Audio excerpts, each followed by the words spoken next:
Muy bien. Entonces, hoy no hay mucha explicación, la verdad. Vamos a tratar de ejercitar más que todo. Entonces, vamos con nuestro primer caso. Nos dice que María dona una casa a su sobrino.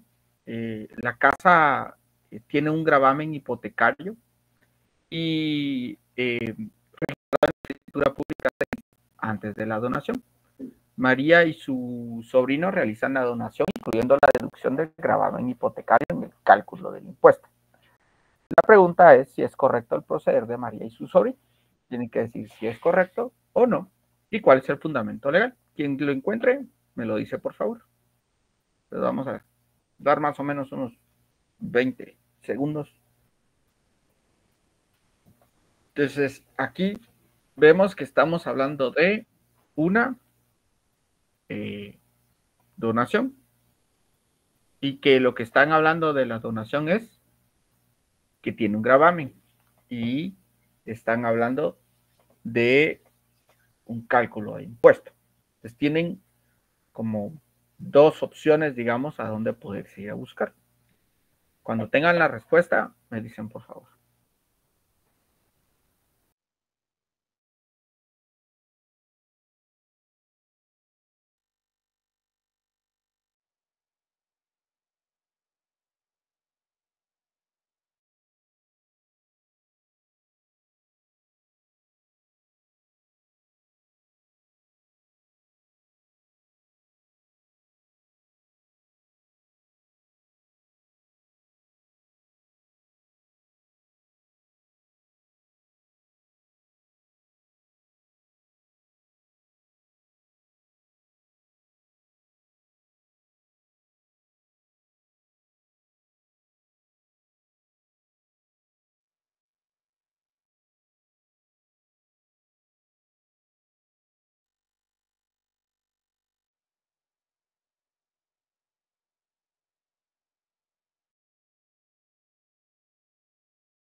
A ver, Kimberly, ¿qué solución nos tiene?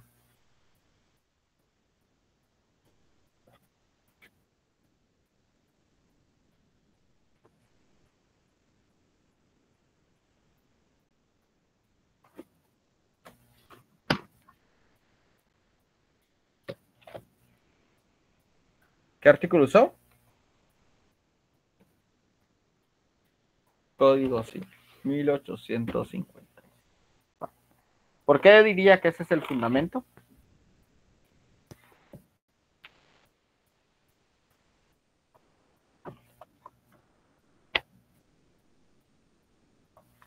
Uh-huh. ¿Habrá otra opción?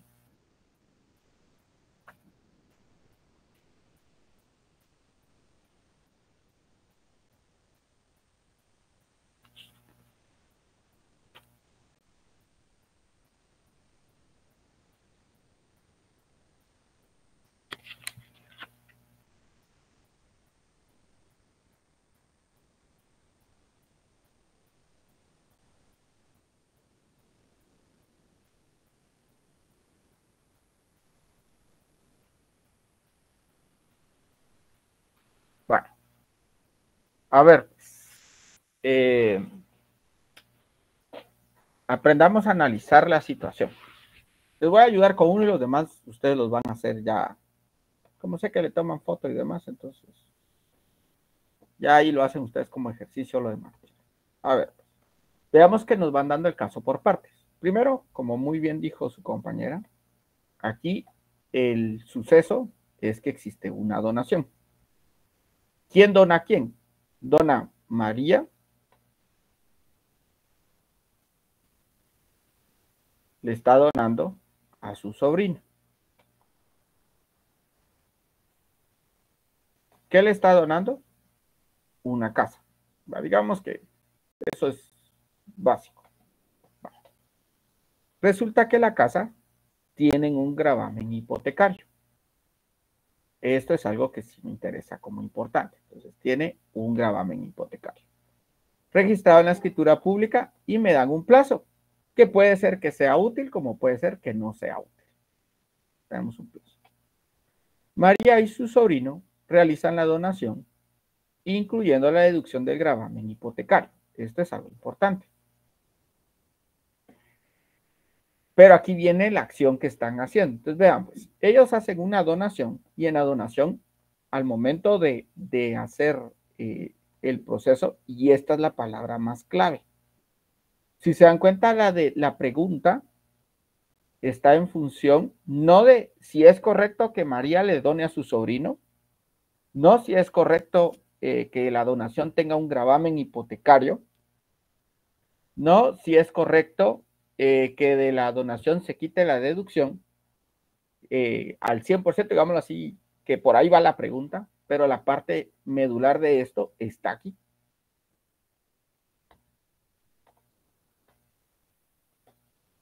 En el cálculo del impuesto. ¿Por qué no puede ser fundamento legal el que nos dio Kimberly? Porque el que nos dio Kimberly solo nos está estableciendo que la donación, que solo constituye donación el exceso que hubiere en el precio de la cosa, deducidos gravámenes o cargas. Ahí lo único que me están diciendo es que solo se puede considerar como donación. La pregunta aquí no es si es correcto considerar como donación el exceso, por decirlo así. Si la pregunta fuera, ¿es correcto que consideren como el monto de la donación el valor del bien inmueble menos los gravámenes? El fundamento legal sería el 1856. Pero acá me están refiriendo a un hecho específico del proceso de la donación, por darles una idea. Y aquí al que se están refiriendo específicamente es al impuesto. ¿Y dónde está ese impuesto?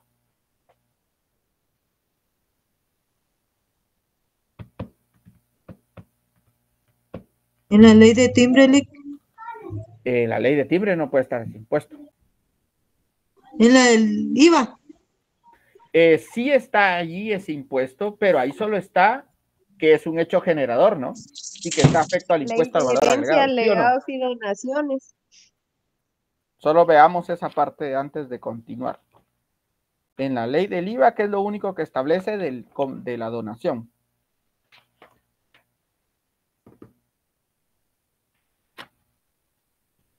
Que la donación entre vivos de bienes inmuebles es un hecho generador. Eso es todo lo que establece. Vale. Listo con esa parte. O sea que no puede ser ahí mi fundamento legal. Vámonos a la ley que dijo su compañera, la ley del impuesto de herencia, legados y donaciones.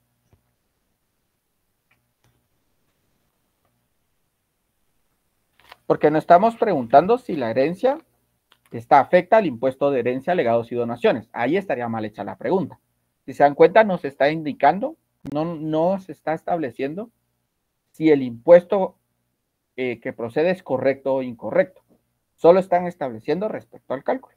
Entonces, si se van respecto al cálculo, como muy bien decía su compañera, en la ley de herencia, legados y donaciones, ¿en qué artículos tendríamos nosotros el hecho generador?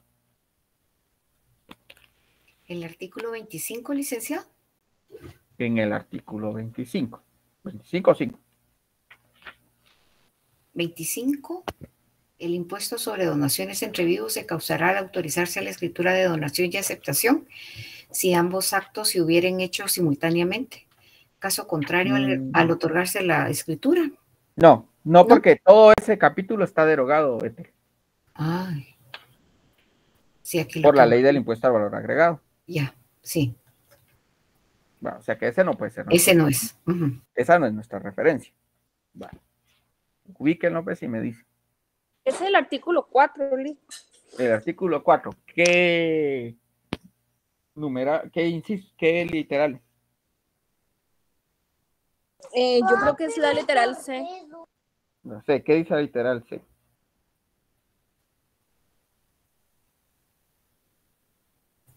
La literal, Dice los créditos por haber transmitidos. Ay, sí, mejor, por favor.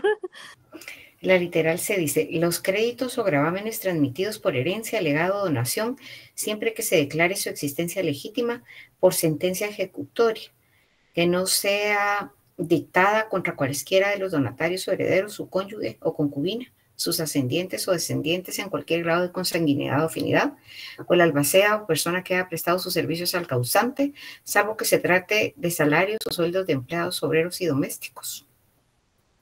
Ajá. Sería el inciso A, el importe de las deudas o gravámenes transmitidos en virtud de donación entre vivos, siempre que consten en instrumento público o privado, legalmente reconocido que existan con anterioridad no menor de 6 meses al contrato de donación y que no estuvieran prescritos. Ahí viene la clave de por qué es el inciso A.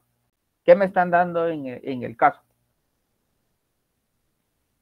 El plazo de los 6 meses. El plazo de los 6 meses. ¿Qué pasaría si les hubiesen dicho que fue, en este caso establece que no menor de 6 meses? Y ahí dice que fue 6 meses antes de la donación. Entonces, ¿procede o no procede? ¿Qué dirían ustedes entonces al final? Ya como respuesta. Ahora sí, ya nos vamos a dar la respuesta. ¿Procede o no procede?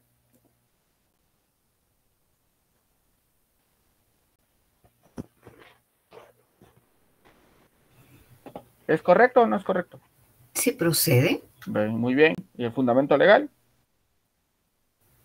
El artículo 4 de la ley de... Artículo 4, literal A, porque aquí literal sí A. hay que ser Ok. específico porque Muy hay bien. literales. Artículo 4, literal A de la ley de herencia, legados y donaciones. Ojo, que porque es que sí está aplicado este, porque ese artículo no está derogado. ¿Cuáles son los artículos derogados? Todo el capítulo, de acuerdo a lo que establece el artículo... El capítulo segundo. El capítulo segundo. Entonces ahí solo hay que prestar atención a esa parte. Bueno, y listo. Ya llevaron, así. Solo así y listo. Muy bien. Bueno. ¿Alguna duda?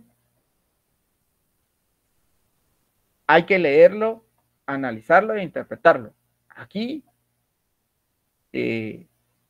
no hay más que aquí sí ya se podría decir que es manejar muy bien el derecho que conoce. Nada más. Nada más. Veamos. Siguiente. Juan hereda una propiedad de su padre.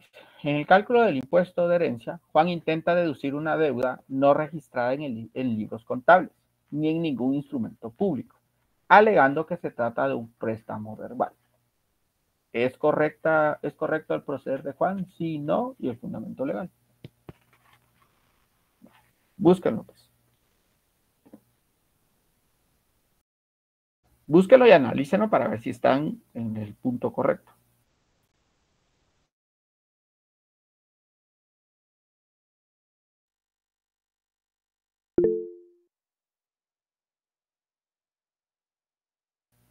Dígame, Lenin. No, Chelik, solo quería grabar la pantalla anterior. No se preocupe por ello. Es que usted cambió y no. Ahora, No necesita eso. Aquí lo que necesita es que aprendan a interpretarlo. No les sirve de nada tener el mismo, ¿cómo se llama? Entonces, hoy sí les voy a compartir la presentación ya con lo que pueda mancharlo. Para que no estén estresados en tomar capturas. Me interesa que realmente se preocupen por ver cómo se resuelven. Porque eso es lo que les va a servir. El pantallazo no les sirve de nada. Gracias, Lick.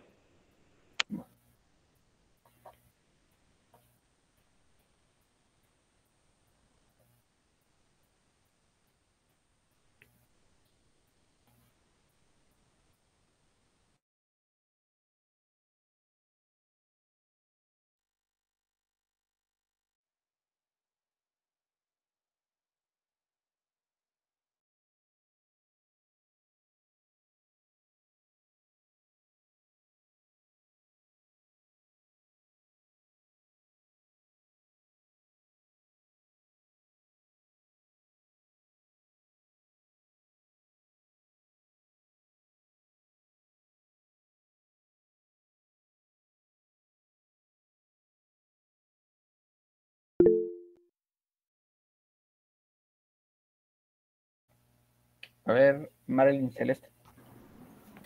Gracias, licenciado.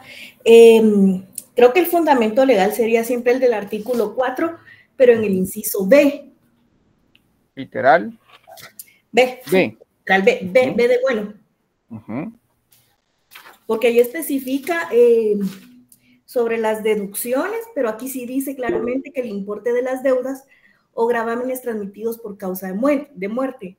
Entonces, que sean, dice que consten en instrumento público. Uh-huh. Pero yo creo que ahí no aplica porque no hay instrumento público, porque es verbal. Sí, o sea, no aplicaría, es correcto proceder, no aplica, y el fundamento legal sería esa literal. ¿Usted dice que no es correcto? Sí, no es correcto porque no está en documento, en instrumento público. Vamos a ver. Sí, porque él lo quiere deducir. Aquí la clave, aquí tienen que tomar en cuenta muy bien lo que acaba de decir Marilyn. Ella está diciendo que no es correcto, es decir, que él no puede deducir ese monto, aunque sea un préstamo verbal. El fundamento de por qué lo está argumentando es porque cualquier deuda, aunque no esté registrada en libros contables, debiera estar en un instrumento público. O si no está en un instrumento público, debiera estar en libros contables. Sí, porque dice instrumento público o privado legalmente reconocido. ¿Éter qué nos iba a aportar? Sí, que en este caso, como es verbal, la respuesta era no, porque aquí no existe ningún documento, ¿verdad? Uh-huh. Vale. Pero el fundamento legal no es ese. Ojo, que aquí tienen que dar las dos respuestas correctas, porque no hay mitades. O es correcto el análisis y el fundamento legal, o no, porque decir sí, no tiene mayor análisis. Yo puedo decir sí, y qué casualidad que si era sí. El que sustenta el que sí y el no esté bien es el fundamento legal. Entonces, digamos que si este fuera el caso, estaría incorrecta la pregunta, aunque haya contestado correcto que no procedía. Kimberly. ¿Por qué Kimberly?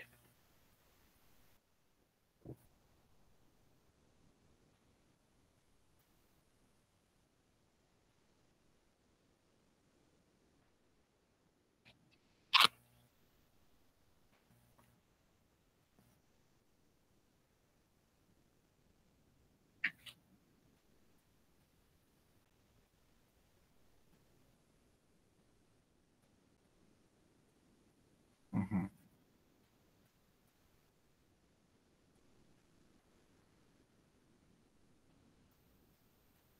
Vale. Veamos, pues, ¿cuál es la diferencia entre el B y el D?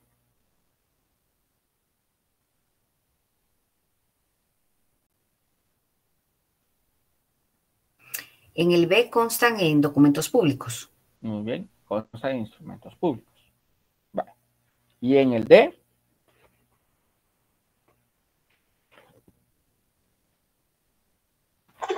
Constan en los libros. va. Entonces veamos, acá dice que Juan hereda una propiedad de su padre.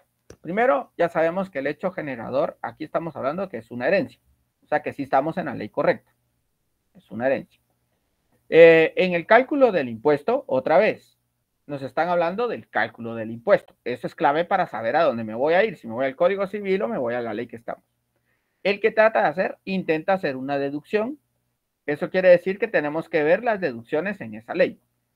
De una deuda, y esta deuda tiene ciertas características. Las características que tiene esta deuda es que no está registrada en libros contables, pero la segunda parte que ponen ni en ningún instrumento público, esta parte de acá, es para que no agarren el hecho de decir que no, que no está ni registrada en libros contables, ni en ningún instrumento público, es para que no digan que como no cumple el D, entonces va a cumplir el B. O sea, a lo que me refiero es que supongamos que si el análisis fuera aquí, ustedes dijeran que la redacción fuera aquí, no registrada en libros contables. Usted puede decir, bueno, pero no me dice que no está en escritura pública. Entonces me voy a ir al B. y voy a justificarlo con el B, lo cual no lo puedo hacer, porque aquí me están haciendo la salvedad que aunque no cumple el D, no puedo razonarlo con el B como una justificación por como decirlo así, como si no cumple uno, entonces me voy a ir al otro porque no me dice lo contrario. Aquí les dicen lo contrario para que sepan que el B no puede ser opción al no cumplir el D. No sé si queda clara esa parte.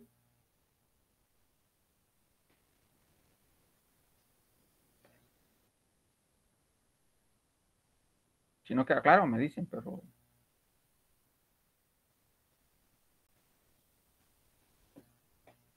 Sí, bueno. Entonces la respuesta es, efectivamente, es un no, y el fundamento legal es el artículo 4, literal D. ¿Por qué? Porque está más enfocado a los libros contables y lo de ningún instrumento solo es para razonar que no me puedo ir al B y justificar que sí cumple el B. Esa es como la clave de. Siguiente, caso 3. Luis hereda una empresa que, según sus libros contables, llevados conforme a la ley, tiene una deuda con un proveedor legítimo. Para calcular el impuesto, Luis desea deducir esta deuda. ¿Qué condiciones debe cumplir la deuda para ser válida como deducción? Bueno, ahí están las 4 opciones y me dicen cuál es la correcta.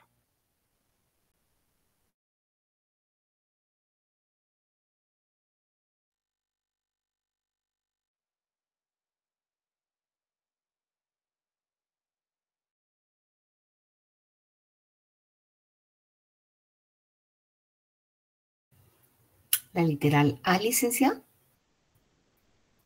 ¿Por qué, Ethel? Porque por lo que leímos en el artículo 4,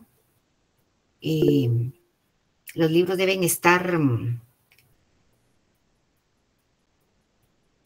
instrumento público privado legalmente reconocido siempre que no estuvieran prescritos. Va, veamos en la literal. ¿Qué literal está usando el fundamento? B. B de bueno. B de bueno. No, otra vez no estaríamos en el mismo. No estaríamos en esa literal. ¿Kimberly? No es esa. No.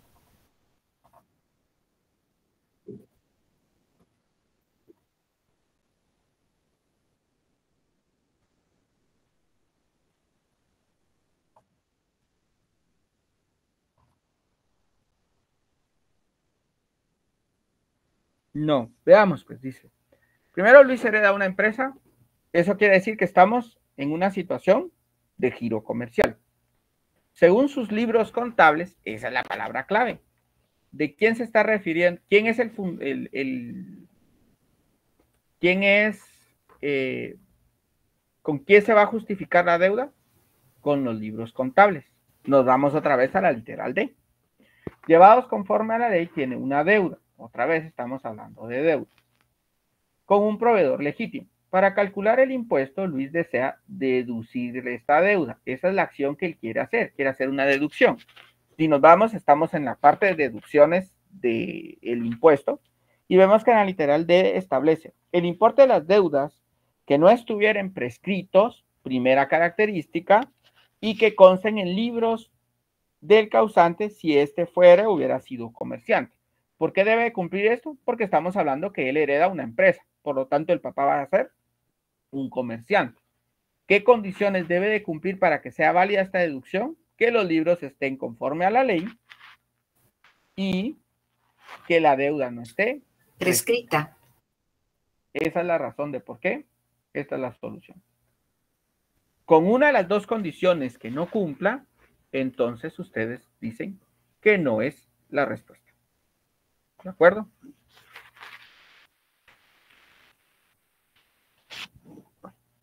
Siguiente, pues.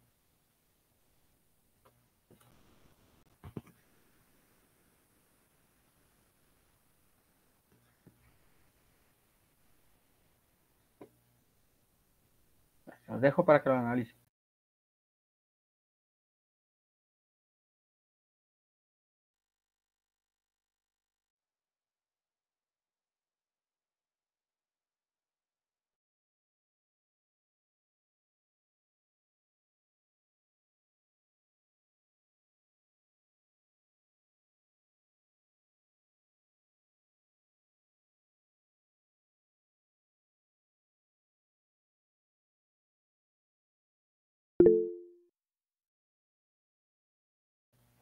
A ver, Josué Guillermo. En la literal E del artículo 4, licenciado, dice el importe de los gastos que se hayan causado en la última enfermedad del autor de la herencia y los de inhumación, ambos debidamente comprobados y los últimos en cantidad proporcional a los de a la posición económica del fallecido. Los únicos que se pueden comprobar acá, los únicos que son deducibles son los que se puede comprobar el gasto. ¿Qué literal es entonces la respuesta? A, B, C o D de la selección. Literal E de elefante. No, pues si solo. No. Perdón, A, B, C, D. Ajá. ¿Cuál es? La literal A. A. Muy bien. ¿Alguien que piense lo contrario? Y que diga que el fundamento es otro.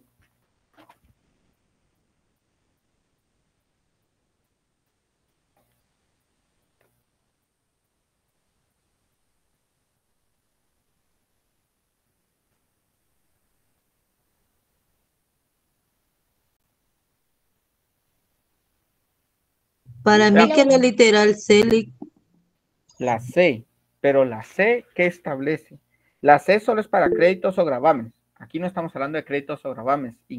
Por eso no podría ser la C. ¿Qué está? ¿Kimberly? La D. ¿Y por qué la I?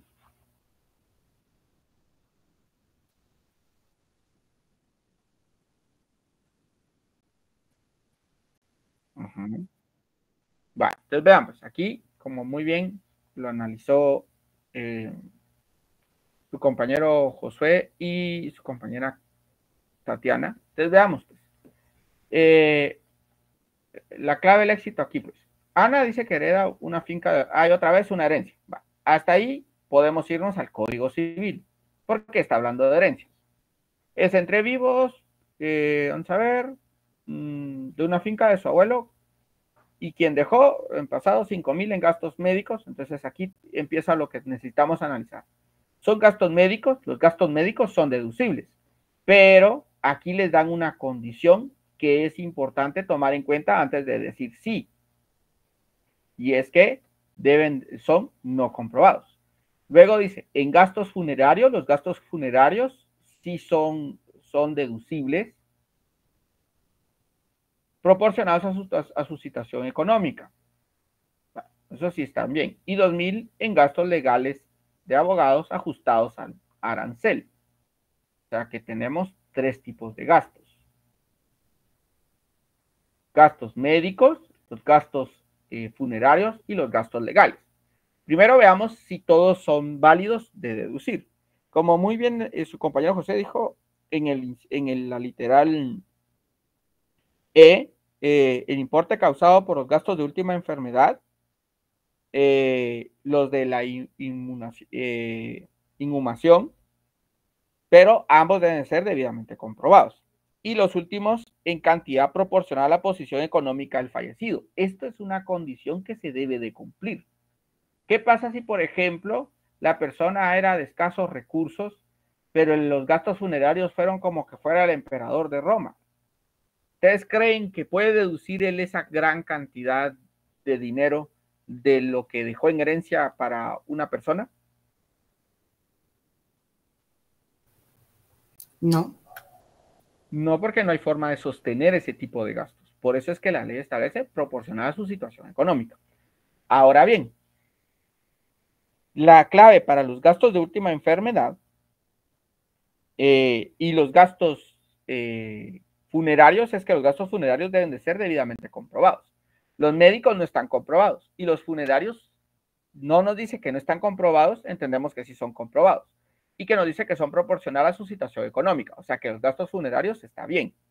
Gastos legales de los abogados ajustados a arancel, nos vamos a la literal I, y ahí es donde está establecido la cantidad que asigne por concepto de gastos de juicio honorarios de abogados, notarios, base de depositarios, de conformidad con los aranceles correspondientes. O sea, que los gastos funerarios y los gastos legales de abogado sí se pueden cubrir, sí se pueden deducir, pero los gastos médicos no. Y como la pregunta es, ¿qué gastos son deducibles? entonces tenemos que responder que los únicos deducibles serían los gastos que sí cumplen con lo que la ley establece.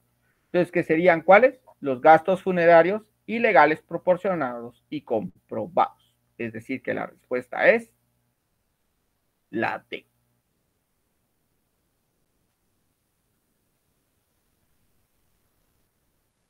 Porque lo que les preguntan es qué gastos son deducibles.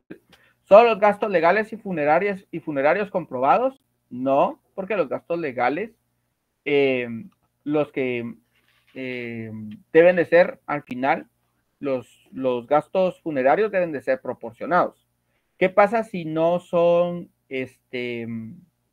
proporcionados a su situación económica? Si yo no garantizo esa parte, no los puedo deducir. ¿Por qué el B no es? Porque los gastos médicos no fueron comprobados. El C, ¿por qué no es? Porque todos los gastos, porque son inherentes a la herencia, no porque hay condiciones que deben de cumplirse. Entonces, cada gasto, para deducirlo, debe de cumplir lo que están solicitando.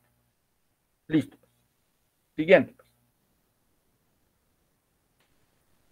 Y ahí está la respuesta de D, fundamento legal, artículo 4, literal E y de la ley. Bueno. Veamos, este creo que es sencillo. Se lo dejo ahí para que ustedes lo lean y lo analicen.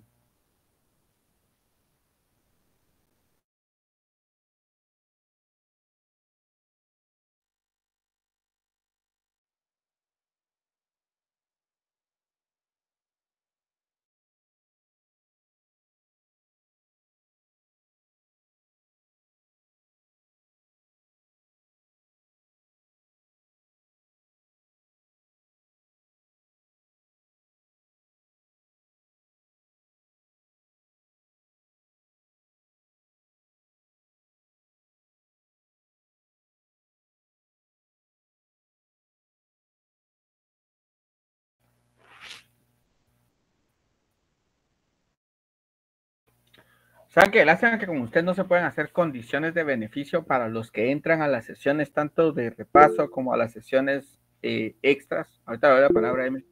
Porque ustedes son malos amigos realmente. ¿Y por qué son malos amigos? Porque usted le dan copia a toda la gente. Ustedes están ahí penando, viendo cómo hacen el espacio para entrar y al final sacrificar su noche y estar. Y lo que hacen es, ¡pum!, captura, mira, todo esto fue lo que dio en el repaso, estudiate esto, mira, nos dijo que era importante tal artículo, prestarle atención a tal cosa. Simplemente lo que están haciendo ustedes es regalando su tiempo a alguien que no lo merece realmente, pero espero que en la vida aprendan que tienen que ser justos, ecuánimes, objetivos y sobre todo honestos. Y la honestidad entra hasta en eso, en no dar algo que no le compete a alguien porque no estuvo.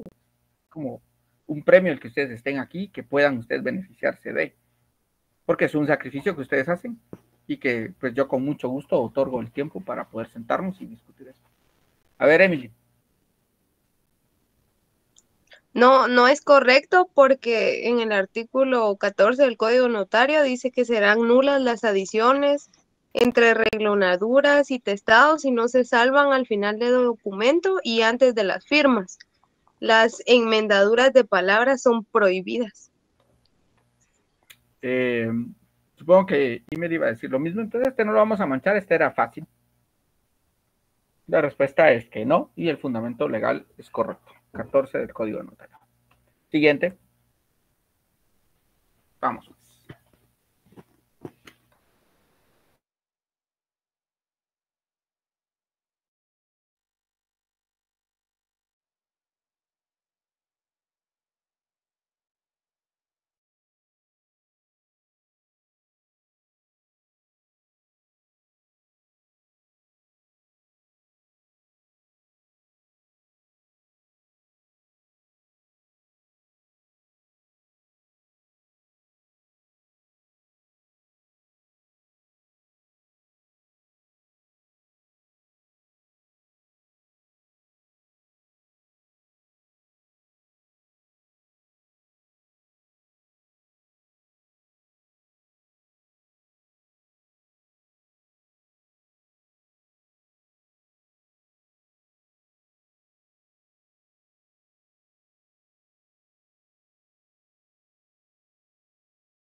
A ver, Oscar. En este caso sí sería correcto el proceder del abogado y el fundamento sería el artículo 2029 del Código Civil. 2029. ¿Por qué ese fue el Código Civil? Porque en el momento en que dijo abogado, entonces yo entendí, pues, dije servicios profesionales. Eso fue lo que se me vino a la mente en ese momento. Pero ahí hay una palabra clave.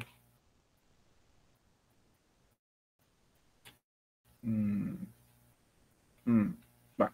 2029. ¿Qué dice Angie?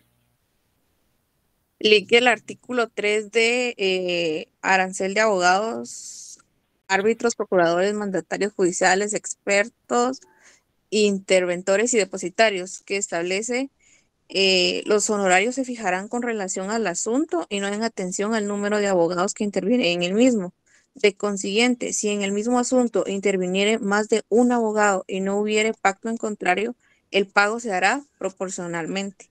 Y ahí, o sea, en el caso no toma en cuenta al abogado sustituto, o sea, únicamente quiere el pago para él. No, no es por ahí la cosa. Sí es, ya está en la ley, por lo menos ya llegó a la ley. Eso ya es algo. A ver, Ethel.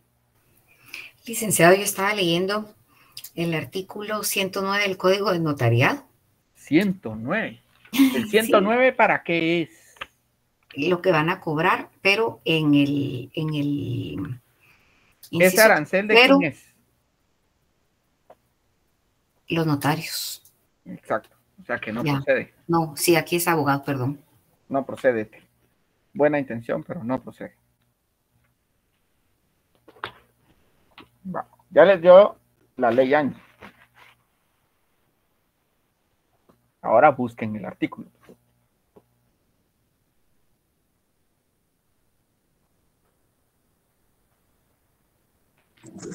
¿Y que el artículo 5 de la misma ley?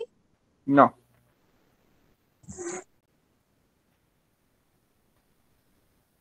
No, porque dice el derecho a honorarios, los honorarios aquí especificados los devengará el abogado, cualquiera que sea la naturaleza del asunto, aun cuando la conformidad con la ley no fuera necesario su auxilio profesional.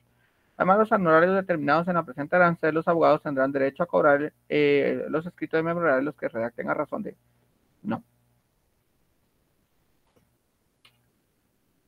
Desmembremos el problema. Eso es lo que les falta a ustedes. Miren, pues, aquí está la primera palabra clave. Un abogado. Los abogados tienen su propio arancel. Segunda palabra clave. Están hablando de un abogado sustituto. Dicen que en medio del proceso exige el pago total. Que está hablando de una exigencia del pago total. Eso quiere decir que tiene que ver con honorarios. De los honorarios del caso directamente, y lo está haciendo directamente al cliente. Ahorita voy a ver, alguien levantó la mano. Y aquí está el chivo, digamos así. 5, considerar al abogado sustituto. Entonces lo que hay que buscar es que establece la ley respecto a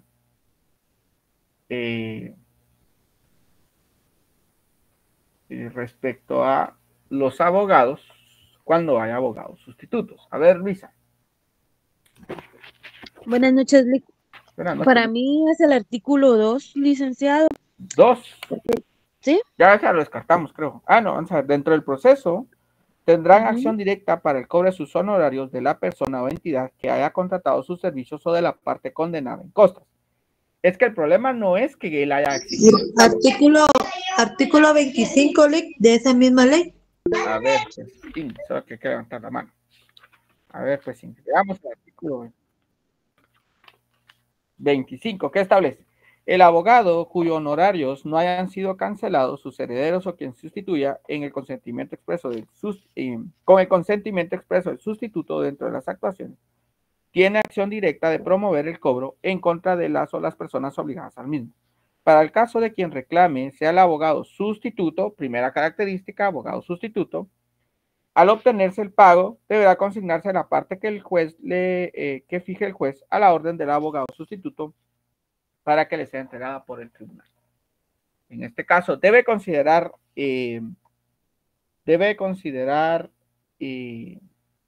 al abogado que lo está sustituyendo. Sí, porque la ley dice que el abogado debe de, con el conocimiento expreso del sustituto, debe de cobrarse. Si no, no se puede. Muy bien, la respuesta es que no procede, como muy bien dijeron, y el fundamento es el artículo 25 del arancel de abogados, árbitros, y por eso tiene un montón, que es el decreto 111-96. Listo, ¿algo que iba a decir, Kimberly? Aquí estamos viendo todas las leyes, Etel. Aquí no hay una ley específica. Todas sí, las leyes en este caso puntual, perdón, no, era la ley perdida. del arancel. Sí. Gracias. Del arancel. Bueno, vamos al siguiente. 7. Un ciudadano solicita una certificación que consta de 3 hojas. El Archivo General de Protocolos le cobra 75 por la certificación y 20 por las 3 hojas. ¿Es correcto el proceder del Archivo General de Protocolos? Sí, no, y el fundamento legal.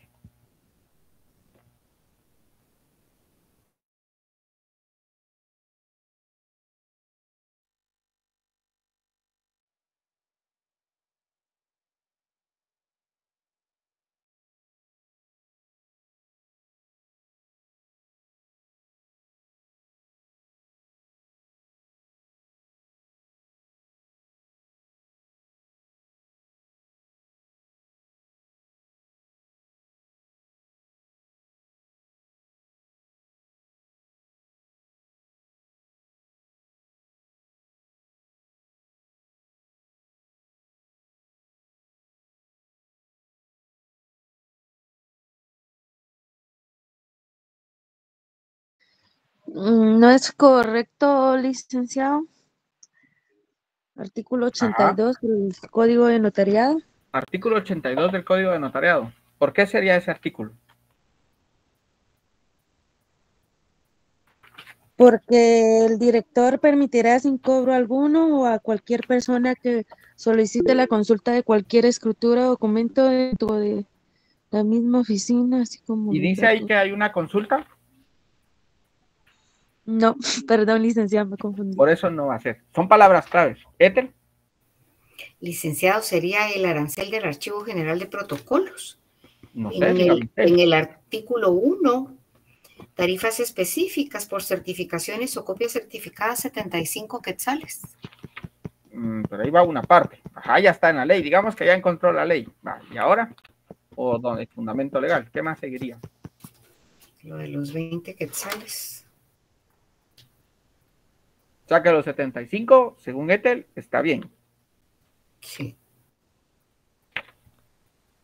Ahorita voy a buscar los 20 quetzales. Yo sí veo mi pantalla, me decían a mí cuando recibía clases. ¿Alguien no ve mi pantalla aparte del compañerito?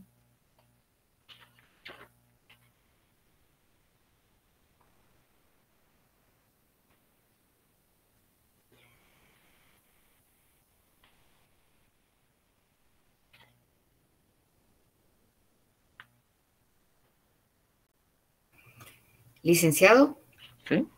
En el artículo 2, cobro y costos de reproducción, además de las tarifas especificadas en el artículo 1 y 2, ya establecimos que los 75 sí proceden.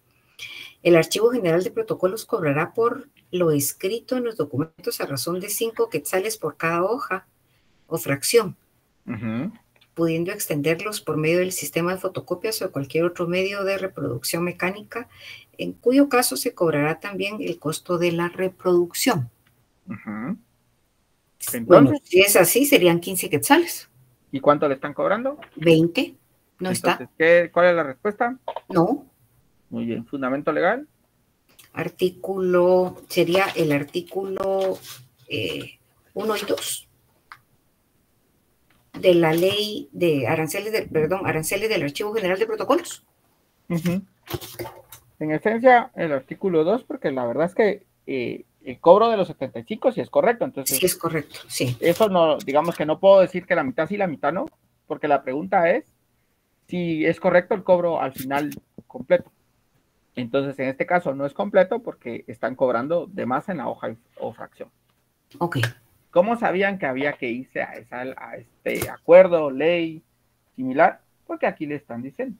Primero es una certificación. Una certificación. ¿De quién? Del Archivo General de Protocolo. ¿Y qué está haciendo el Archivo General de Protocolo? Cobrar. Y si cobran, cobran con base a un arancel. Y así ya ustedes saben que tienen que irse al arancel. Bueno, prosigamos. 8. En una escritura pública se detecta un error en una fecha antes de que el documento sea firmado. El notario realiza la corrección mediante un testado, anotando la modificación al final del documento y salvando las correcciones antes de la firma. ¿Es válida la corrección? Sí, no, ¿y por qué? Ahí elijan en la letra y me dicen.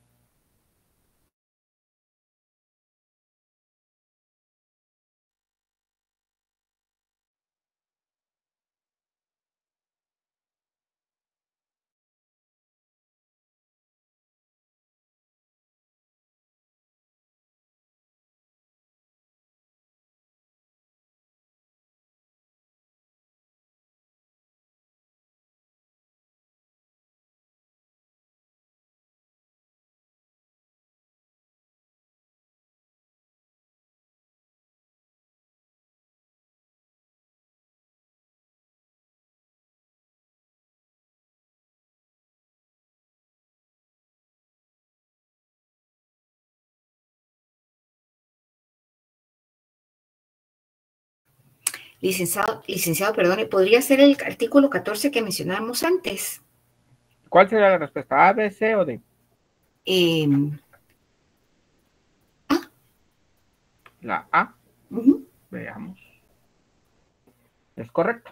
Sí, porque el error corregido con un testado salvado antes de la firma. El fundamento legal efectivamente es el artículo 14. Estos son de los facilitos. Sí. 9.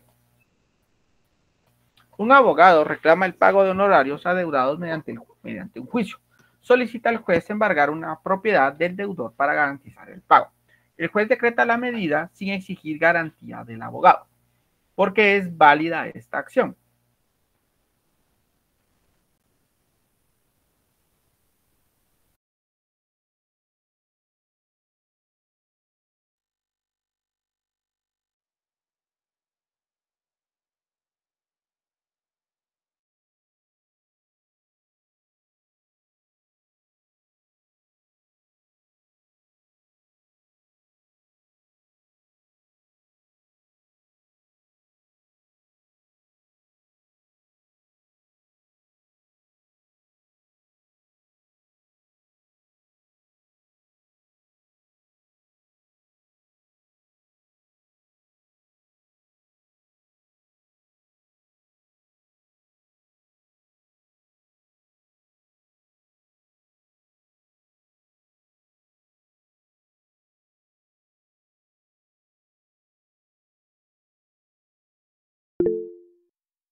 A ver, José. El fundamento legal sería el artículo 26 de los aranceles de los abogados, en el cual especifica que el juez, permítanme, que el juez queda facultado para decretar dentro de las diligencias a solicitud de parte todas las medidas de garantía previstas en el Código Procesal Civil y Mercantil. En ningún caso el reclamante estará obligado a prestar garantía por las medidas que se decreten. Para mí ese sería el fundamento legal específicamente y sería la literal A, la respuesta. Los abogados tienen derecho a medidas de garantía sin prestar garantía propia. Sí, porque son los reclamantes en este caso. Ojo, porque en el Código Procesal Civil y Mercantil, ¿alguien puede buscarme, por favor, en el Código Procesal Civil y Mercantil, lo de la solicitud de medidas precautorias y si es obligatorio otorgar garantía? ¿Alguien lo puede buscar? ¿Cuál es el fundamento legal de ello? Aprovechando. Solo para que no vayan a usar como error el fundamento incorrecto. Porque como al final dicen medidas precautorias en el enunciado, digan ustedes, esto es de procesal civil y mercantil en la parte de los procesos comunes, si no estoy mal, alternativas comunes a todos los procesos, Y ahí vamos a ver que está la seguridad de personas, está el arraigo, está la demanda, las providencias de urgencia. Y requisitos del proceso cautelar. Garantía, dice, de toda providencia precautoria queda responsable el que la pide, y son de su cargo las costas, los daños y perjuicios que causen, y no será ejecutado tal providencia si el interesado no presta garantía suficiente cuando la acción que va a intentar fuere por valor determinado y no bajará del 10% ni excederá del 20%. Cuando fuere una cantidad indeterminada, el juez lo fijará según su litigio. Artículo 531 del Código Procesal Civil y Mercantil. Entonces ahí, digamos que podría ser una muy buena pregunta de privado, que le digan, mire, ¿y de un ejemplo de un proceso en el cual se puede solicitar garantías precautorias sin que tenga que pagar garantía? Entonces ya saben que se están refiriendo al proceso donde un abogado está solicitando el reclamo de pago de honorarios. Entonces ahí el fundamento no está en el Código Procesal Civil y Mercantil, sino se van aquí, a esta ley. Ojo con esa parte, para que no les metan gol ahí. Miren, esa pregunta está buena, la voy a anotar para algún día preguntarla. Bueno, la respuesta aquí es, como muy bien les hizo allí el comentario su compañero Josué. Para que la garantía de los abogados y notarios se hace sin prestar garantía, pero el fundamento está en otra ley, no en el Código Procesal Civil y Mercantil. 10. Un usuario solicita al Archivo General de Protocolo una copia simple legalizada de un instrumento público del año 2021, que consta de 4 hojas. Un aviso de cancelación de un instrumento público. ¿Qué monto total debe de pagar? Monto total. O sea que ahí tienen que hacer sus calculitos rápido y ver.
¿120? ¿De qué ley o acuerdo? Estoy viendo el arancel del Archivo General de Protocolos. Por copia simple legalizada de instrumento público, 75, pero cuando fuera de protocolo del año en que se solicite, 100 quetzales de años anteriores. Y aquí leímos en el artículo 2 que son 5 quetzales por cada hoja, serían 120. 120. ¿Alguien tiene un dato distinto?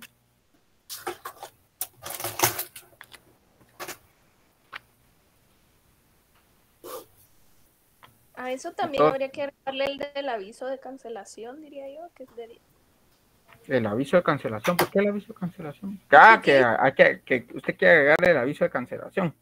Es que dice después de 4 hojas, un aviso de cancelación de un instrumento público en la cosa esta. Veamos la respuesta. A ver, pues dice, la respuesta es C, 145, realmente casi éter. Casi. La respuesta es C. Veamos por qué es la C. Porque hay que tomar en cuenta que hay que ver el artículo 1 y el segundo. Vale. Por la copia simple legalizada del año 2021 son los 100 quetzales que muy bien dijo Éter. Artículo 1, inciso B. Por las 4 hojas son 20 quetzales, como muy bien lo dijo Éter, porque son 5 quetzales por cada hoja. Por el aviso de cancelación son 10 quetzales, como muy bien lo dijo María Fernanda. Sí fue María Fernanda, ¿no? No, sí fue María Fernanda. Y eso le suma 145. 120, 130, no, sí, 130. Vamos a ver, 120, 120, 120. Eso suma 130. 30. Sí, son 130. Ahí hay un error ahí. Es la error de cálculo ahí.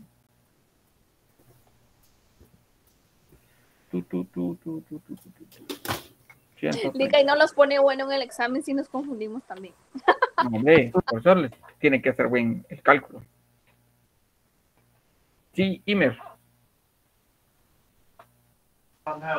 No, Lick, dejé la manita levantada, pero por el cálculo había levantado la mano. Bueno, Ahí estamos, bien. gracias. Sí. Listo. Ya va siendo hora de ir a cenar usted. Bueno, no, a esta hora ya no es hora de cena. Bueno, a ver, pues, necesito, por favor, que alguien, aquí solo vamos a hacerlo una vez, ¿oyeron? Porque no vamos a hacer mucho tiempo. Alguien que quiera hacer una introducción de un contrato de arrendamiento, y le voy a decir a los demás qué tienen que hacer, pero primero necesito a alguien. Muy bien, lo va a hacer Ete. Todos los demás, vámonos al artículo 29, por favor. Licenciado, artículo perdone. 29 del Código de Notariado. Sí, Ete. Yo tengo duda todavía del 9. ¿Por qué? Porque me quedó la duda de estos 10 quetzales del aviso de cancelación. ¿En dónde está el aviso de cancelación que no lo encontré? Inciso, artículo 1, inciso M. Inciso M. ¿M de mamá? Sí. ¿Dónde está? Por envío de documentos vía conexión. Ya. ¿Ya lo encontré? Ya lo encontré, perdón. Entonces no iba a redactar Ete. No, perdón, no. Entonces, ¿quién va a ser ahí el buena gente que quiere echarse la primera redacción? Solo la primera, solo la introducción del contrato de arrendamiento.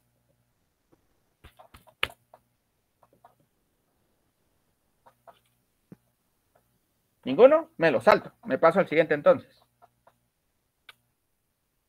¿Ninguno? ¿Ninguna? 1, 2, 3, 4, 5, 6, 7, 8, 9, 10. Va, les queda practicarlo entonces. A ver, María Fernanda.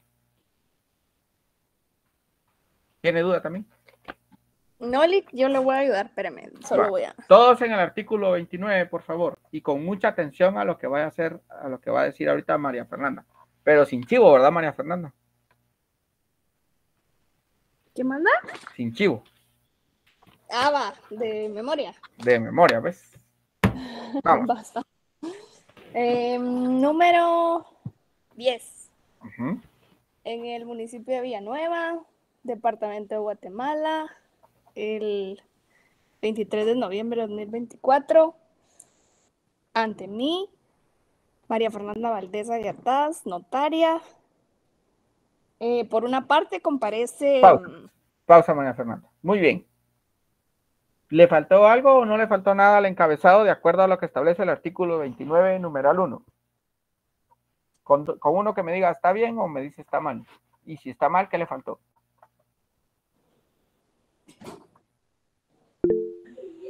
Licenciado, buenas noches. Creo que le faltó indicar la ubicación de la oficina.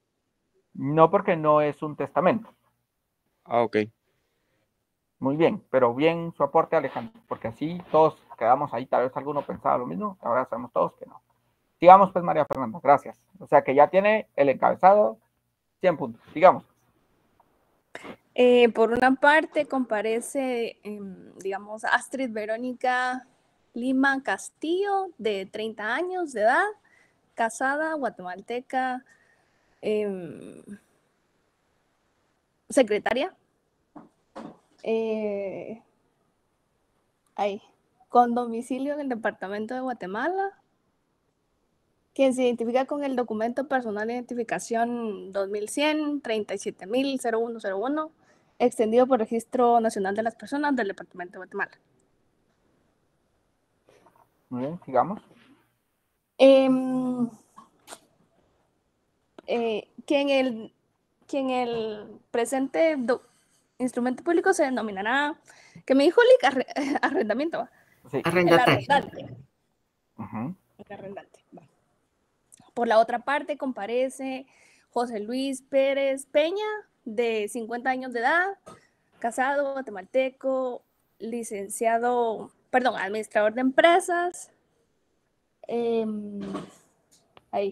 con domicilio en el departamento de Guatemala, quien se identifica con el documento personal de identificación número 5400, 28000-0101, extendido por Registro Nacional de las Personas del Departamento de Guatemala, que en el presente instrumento público se denominará el arrendatario.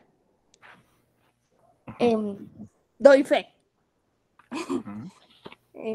que los comparecientes me aseguran ser de los datos de identificación previamente consignados, que se encuentran en el libre ejercicio de sus derechos civiles y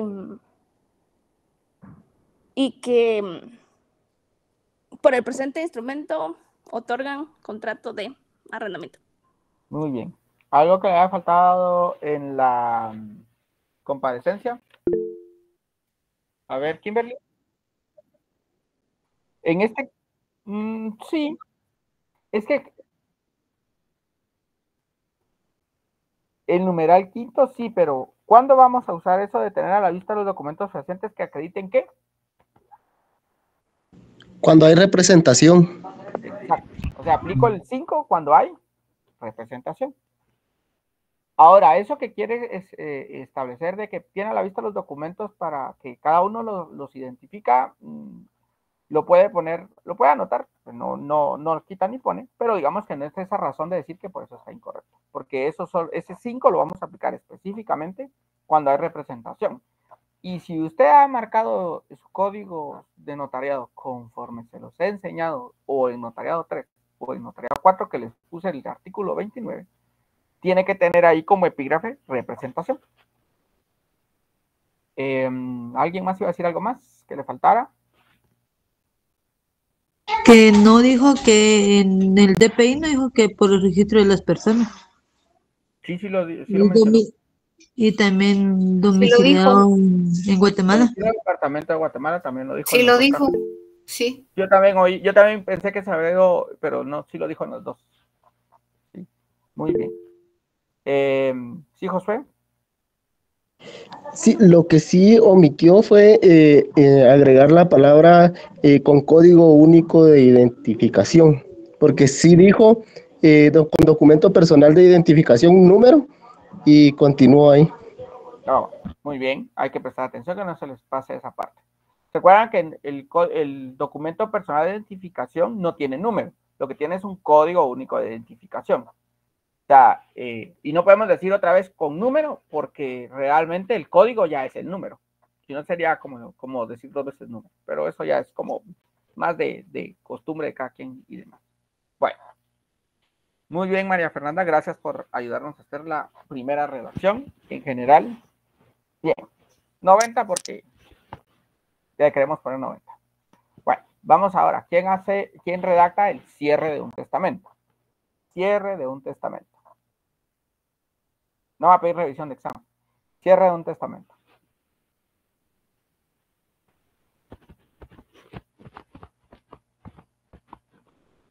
Miren que es mejor que lo hagan ahora, no que después ahí anden penando que no. Ay, el cierre. ¿Cómo hago el cierre del testamento?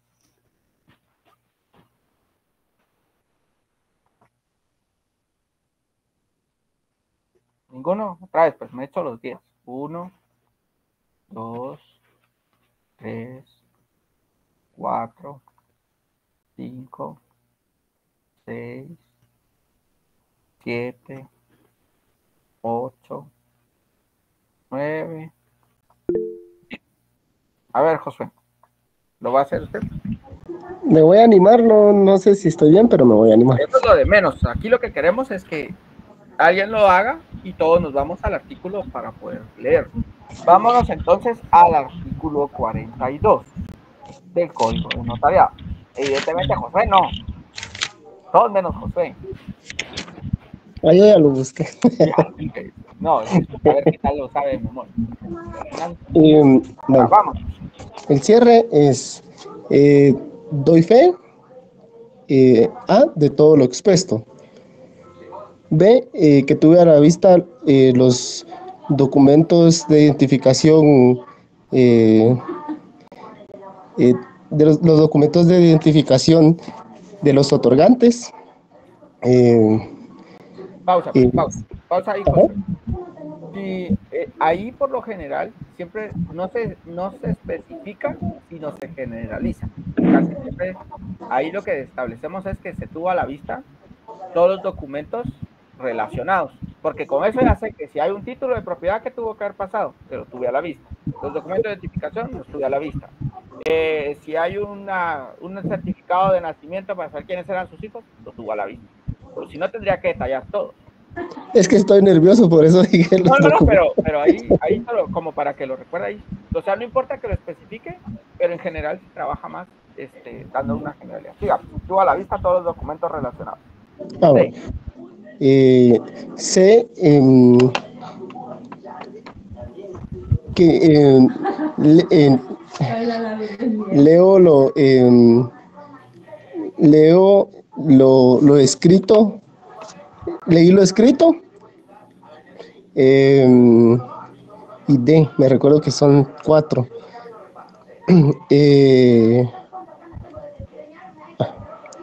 Bueno, de ahí eso se me olvidó, la verdad. No, ya me hice bolas, ya me puso nervioso. Vámonos veamos si le faltó algo del 44. Primero vamos al 44. A ver. Del 44. El numeral 1 no aplica. El numeral 2 no aplica. El numeral 3, ¿lo mencionó? No, no lo mencioné. El numeral 4, ¿lo mencionó?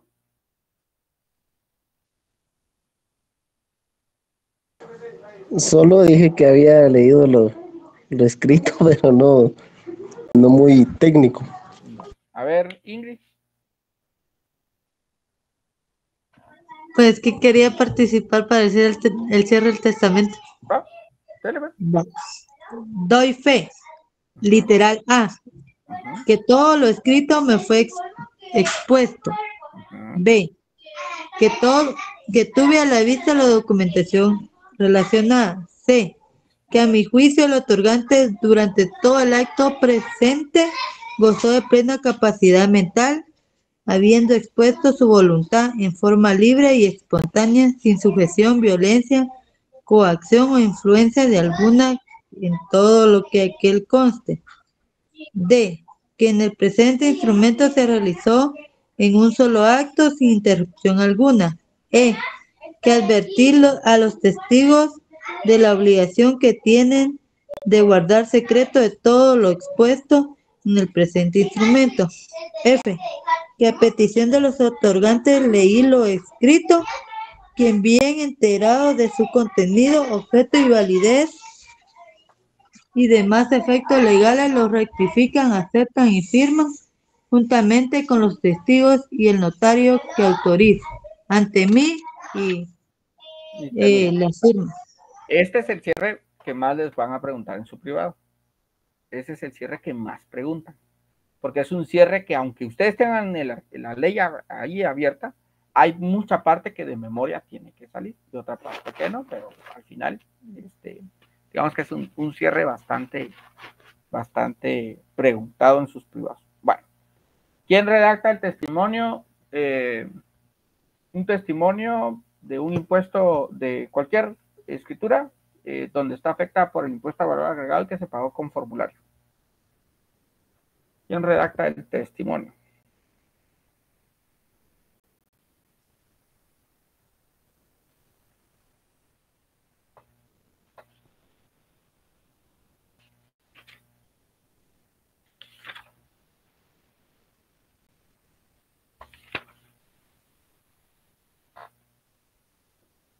¿No? Bueno, ahí les queda practicar a los testimonios, porque la verdad es que practiquen esa parte de redacción. Sigamos.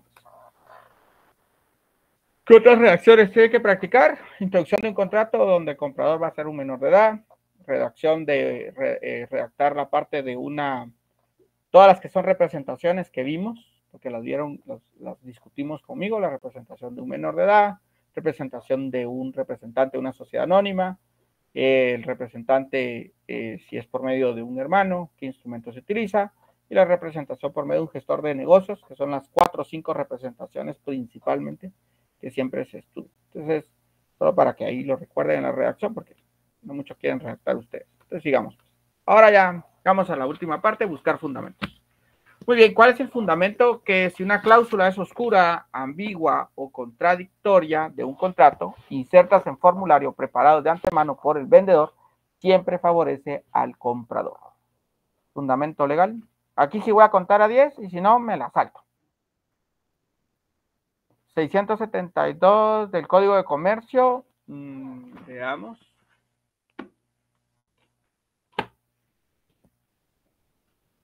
Código de Comercio. ¿Cuándo se aplica el Código de Comercio?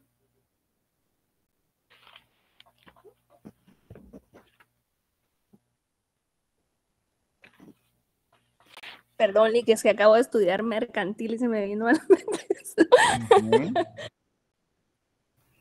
Licenciado, leo el artículo 672. Contratos mediante formularios. Contrato, insertar formularios preparados de antemano. De la DIAC. Veamos, pues. Este artículo lo pueden aplicar si en algún momento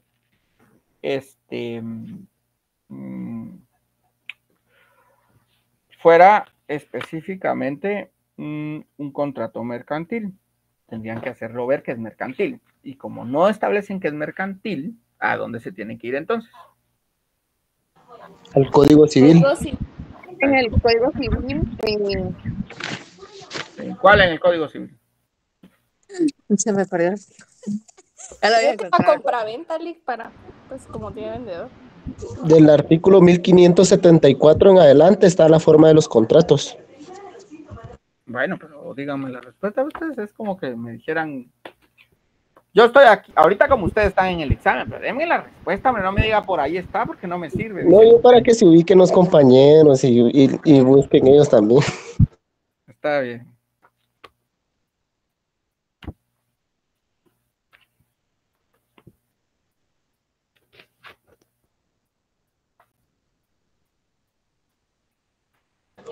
El artículo 1593 dice interpretación de los contratos, es el capítulo 4.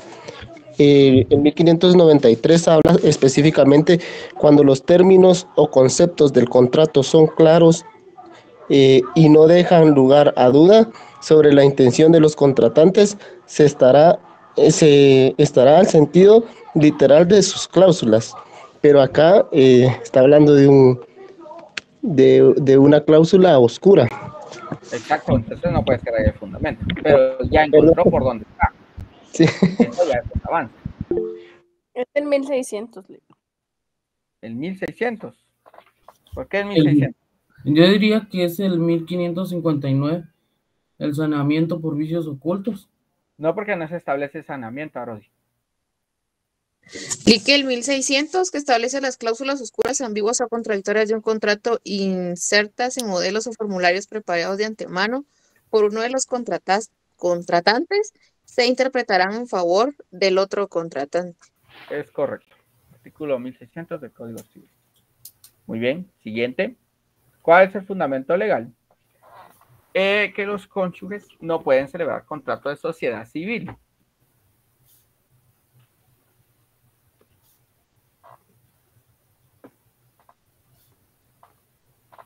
Porque la mercantil, ¿se puede o no se puede? ¿Se puede celebrar contrato de sociedad mercantil entre cónyuges? ¿Puede o no se puede? La ventaja de eso es que ya les dicen el contrato, entonces es que busquen el contrato. Ahí no perderían mucho tiempo. Porque ya les dicen el contrato, entonces solo es, ay, busco el contrato, ¿qué contrato es? Me voy al contrato. Y en todo lo que tenga que ver el contrato, voy y encuentro la respuesta. Como hizo muy bien Josué, encontró el punto clave, que era interpretación de los contratos, y de ahí, fijo, en ese articulado tiene que estar.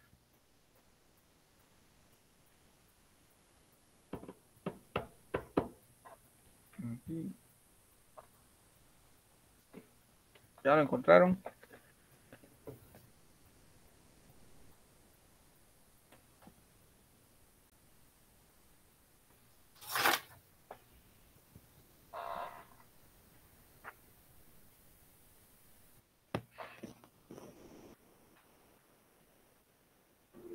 Licenciado, el artículo 1736. ¿Se lo leo? Muy bien. ¿Sí? Dice, los cónyuges no pueden celebrar entre sí contrato de sociedad que implique la formación de una persona jurídica, que ahí entraría la civil. Exacto, ahí está. Muy bien, gracias, Mari. Siguiente. ¿Qué artículo fue, perdón? 1736.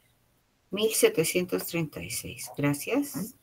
Siguiente. ¿Cuál es el fundamento legal de la prohibición de los mandatos para actos de última voluntad? Ese lo preguntamos en el extemporáneo, si no estoy mal. ¿Cuál es el fundamento legal de la prohibición de los mandatos para actos de última voluntad? Creo que venía también en el examen, en el segundo parcial.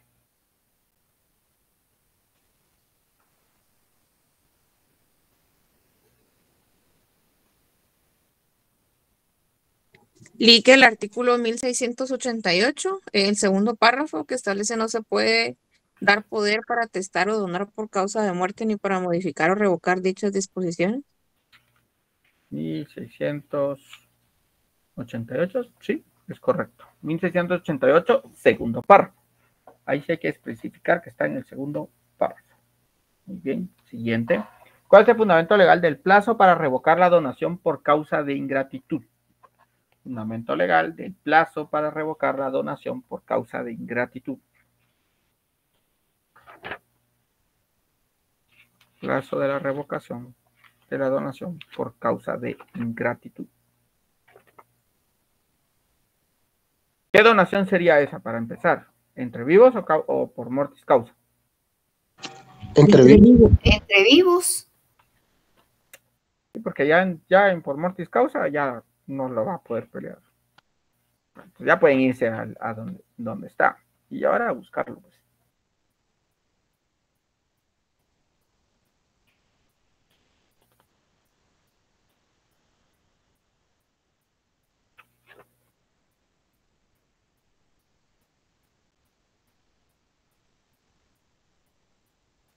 El 1867, Lic.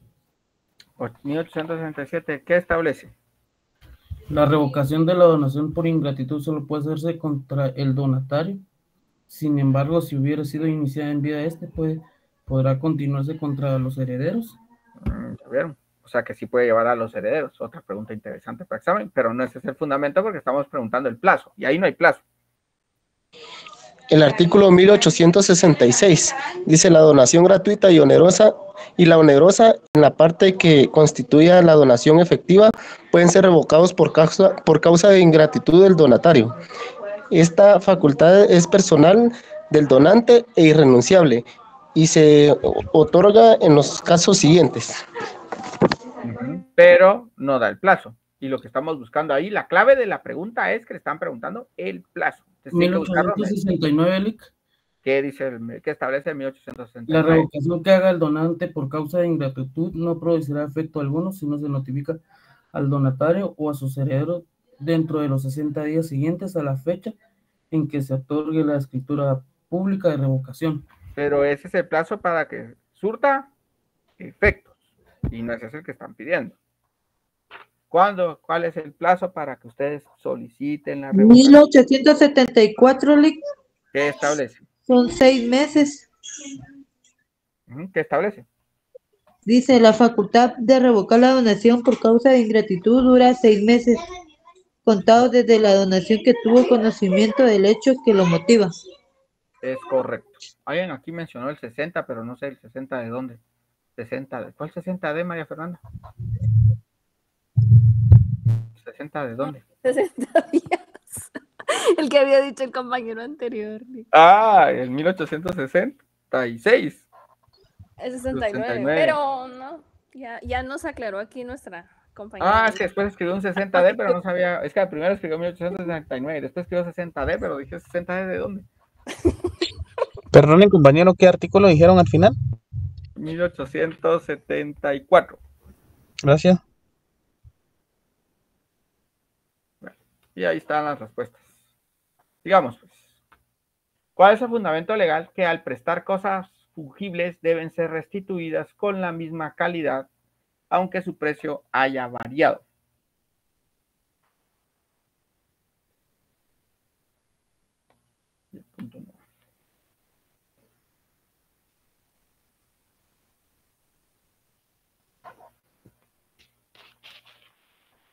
fundamento legal de que al prestar cosas fungibles deben ser restituidas con la misma calidad, aunque su precio haya variado.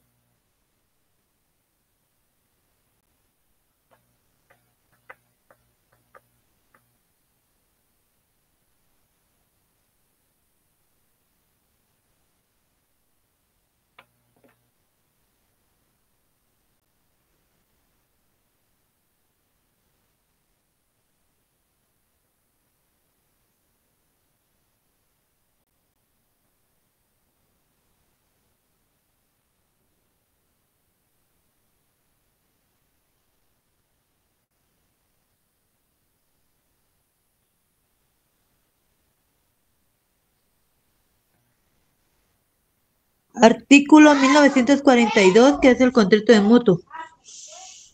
Artículo 942. Dice, por el contrato de mutuo, una persona entrega a otra dinero u otra cosa fungible, con el cargo que se devuelva igual cantidad de la misma especie y calidad. Pero ahí no estamos estableciendo la parte que nos interesa. Ya llegamos a, digamos que la figura y la institución ya está, sí es el mutuo. Ahora hay que buscar el resto.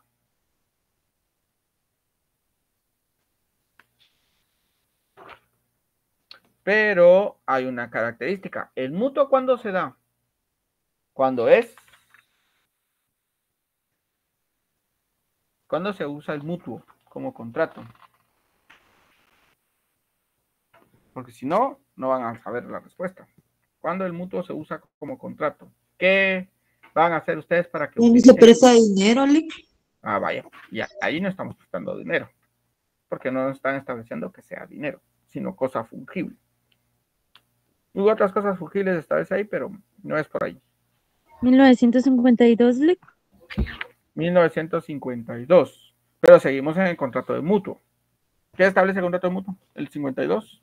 Sí, licenciado. Si se han prestado cosas fungibles que no sean dinero, se deberá restituir igual cantidad del mismo género y calidad, aunque el precio de ellas hayan bajado o subido. Ahí sí, sí estamos en el mutuo, pero no era el 42, porque ese solo es la definición del contrato. Mientras que aquí estamos específicamente en lo que nos están pidiendo, y esa es la clave para obtener bien el fundamento legal. Tienen que leer bien lo que les están especificando, porque al final el fundamento legal es casi que les están diciendo cómo es el enunciado del artículo y ustedes solo tienen que buscarlo.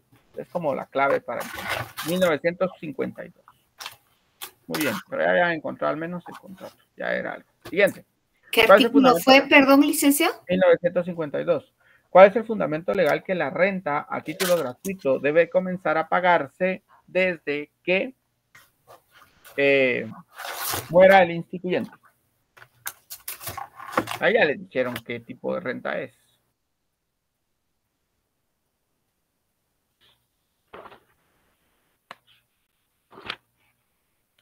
Ya si se dan cuenta de la presentación, no hay mucho que ustedes necesiten, porque lo que estamos haciendo es ejercitando y ejercitando. Entonces no les sirve de mucho la presentación.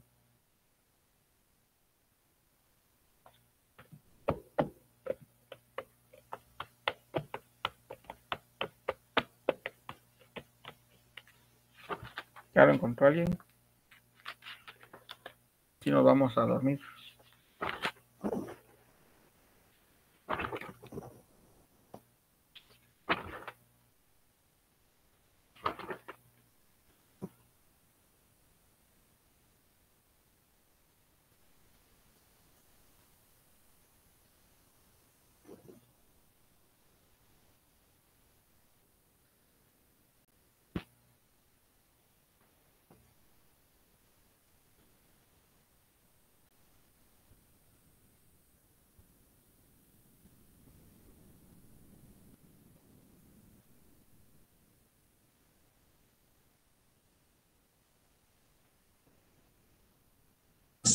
Clique el artículo 2133. Sí, la renta a título gratuito debe comenzar a pagarse desde que muera el instituyente y antes falleciera el beneficiario sin que aquel designara el sustituto. 2133. Ok. ¿Qué artículo, perdón, dijo, perdón? 2133.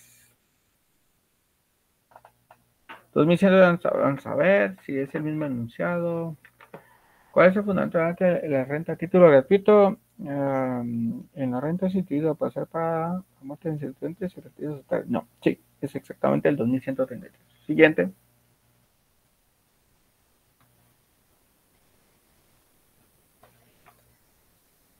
¿Cuál es el fundamento legal que no debe que no debe darse curso en los registros de la propiedad inmueble a los testimonios que no tengan la constancia de solvencia con la municipalidad?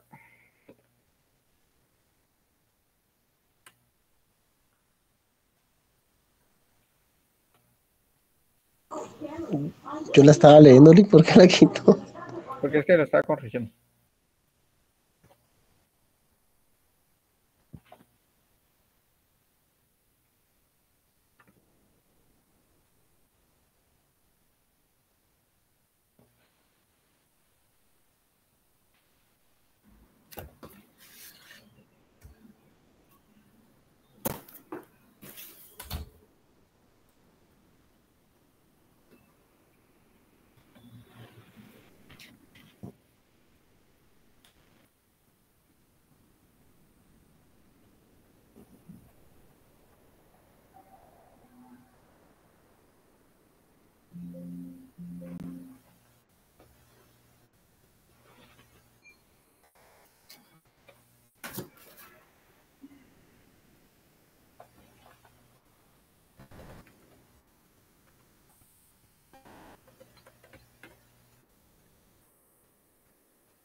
Sería el artículo 69 del Código de Notariado. No.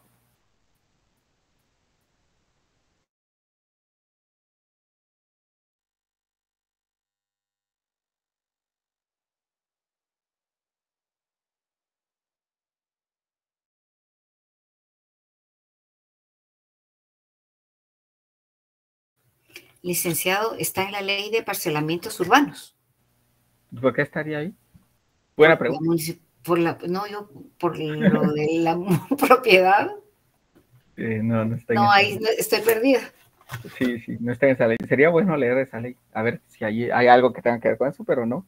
Sí, no, pues, mire, fíjese a lo que me fui, toda persona individual o colectiva que directamente se dedique con ánimo de lucro, a efectuar operaciones, el artículo queda obligada a registrarse en la municipalidad a cuya jurisdicción corresponda el inmueble.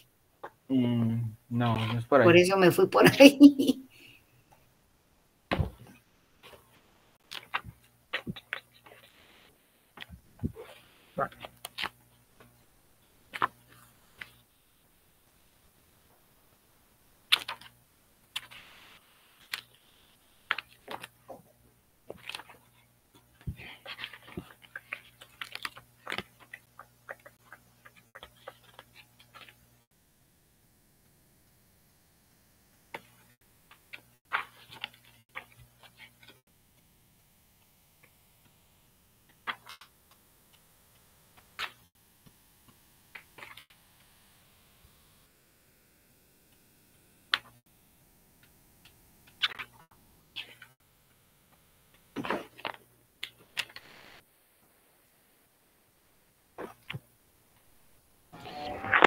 No sé si estoy bien, Nick. El artículo 1128 del Código Civil. ¿Qué establece?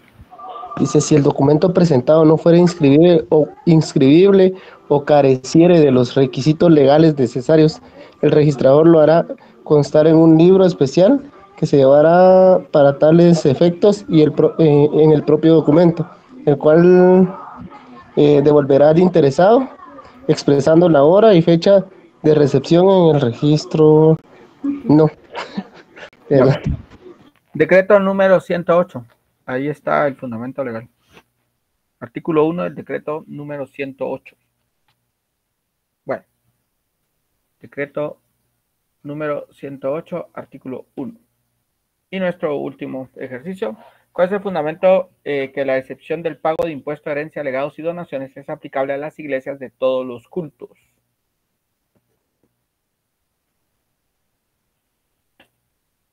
¿Cuál es el fundamento de la excepción del pago de impuesto a herencia, legados y donaciones es aplicable a la iglesia de todos los cultos?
Fundamento legal de que incluye a todos los cultos, la excepción.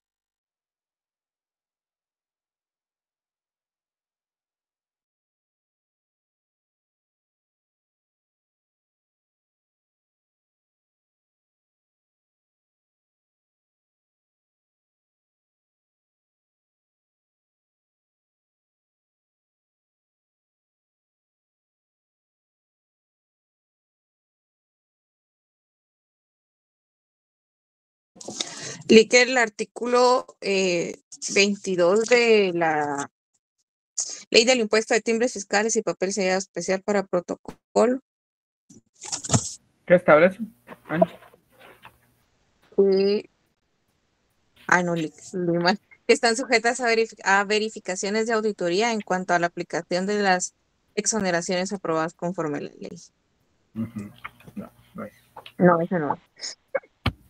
Muy bien. El artículo está en el artículo 1 y donde lo van a encontrar es un documentito que por ahí pueden ser que lo tengan en su ley, que se llama Dispóngase que la excepción del impuesto sobre la herencia, legados y donaciones comprendidas es aplicable a las iglesias de todos los cultos, publicado el 7 de febrero de 1959. Repito, dispóngase que la excepción del impuesto sobre herencia, legados y donaciones comprendida es aplicable a las iglesias de todos los cultos, publicado el 7 de febrero de 1959 por el presidente Idígoras Fuentes. Muy bien. Y con ello,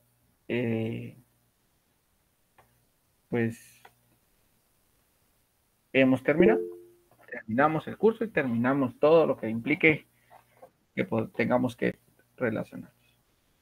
Era el artículo 1 de una cosa que publicaron en 1959 de Idígoras Fuentes.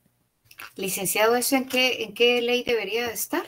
En la ley del impuesto de timbre, de la ley de herencia, legados impuesto de herencias, legados y donaciones. ¿Sí? porque tiene que estar como en anexitos o algo así.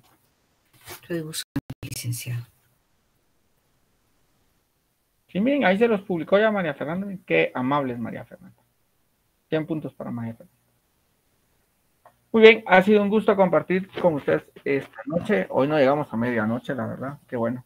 Y les deseo lo mejor en su examen del día lunes, el día miércoles,